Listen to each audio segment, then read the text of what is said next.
Bismillahirrahmanirrahim. Hello and very good morning to all of you. I hope you're safe and sound. Welcome to Melly's Telegram classes. Dear students, our today's grammar lesson is about these and those. These, yani inha.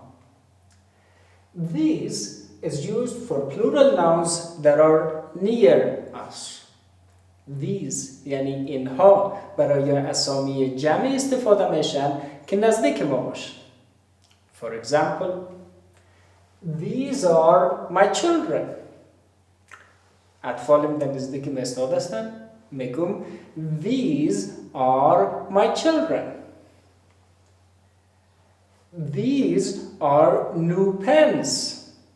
These are new pens. These are students. These are students.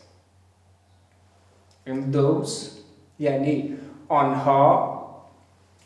Those is used for plural nouns that are far from us.